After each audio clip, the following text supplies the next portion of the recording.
Inform 101. We would like to help educate you to be a better investor. This Inform 101, I'd like to call Chutes and Ladders, the history of the market's ups and downs.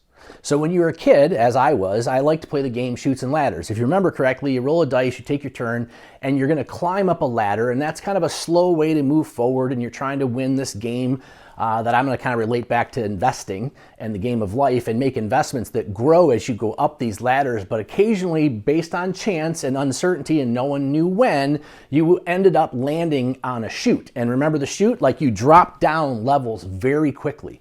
And that analogy to me has always played out in the markets, right? The markets seem to climb slowly, and yet occasionally these chutes happen in the market, and they happen so severe and so fast that most people just think the market goes down, and they don't see the progress over time that the market has both made, in some cases we would say maybe even permanently made.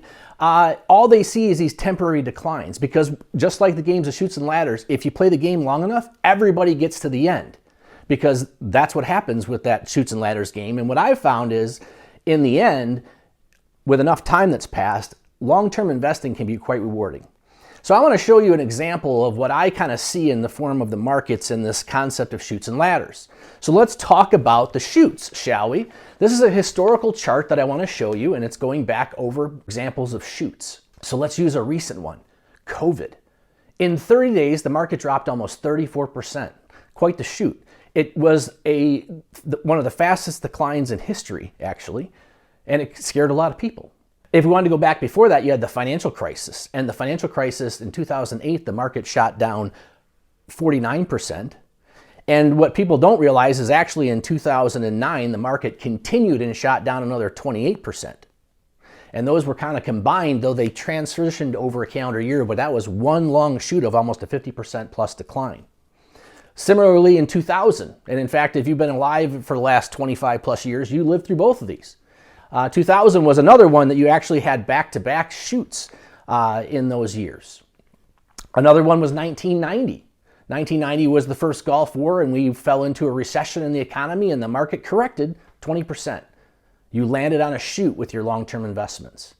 And these experiences that people have with these chutes going down in their portfolios cause them to not want to be invested, or they never want to go back in the market, or they watch someone else get hurt, so they don't want to get themselves hurt, so they just avoid it altogether. But what's missed is it's chutes and ladders. And so what I want to show you on this same chart is if we actually looked at, in any given year, what the ladder part of the game was. Let's go back to COVID. The chute was down 34%, but the market for the year actually finished up 16%.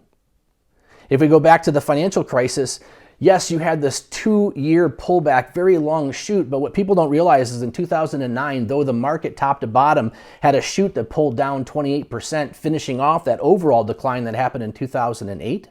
In 2009, the market actually finished, the ladder part actually finished a positive 23%. If you go back through history, there's actually more ladders than there are chutes. Every year there's a chute. But the perspective I want to offer you is that if you can look past the day-to-day and the month-to-month, and even the quarter-to-quarter, what you'll find is that the market has advanced. And by tolerating the chutes, those that rode out the ladders have been able to accumulate wealth that they can pass on for generations. And in some cases, it becomes a life-changing wealth that a lot of people are going to need if they're going to try and get through a 2, 3, 4 decade retirement. And so I encourage you, if you're being an investor, if you can think back to the game of Chutes and Ladders, the trick is if you play the game long enough, you eventually finish. And that's what we want our clients to be able to do, is to finish the race that they are running for the rest of their lives in trying to understand and have a perspective around their investments, and how history has a better perspective if you step back and look at longer terms than day to day, month to month, or even year to year.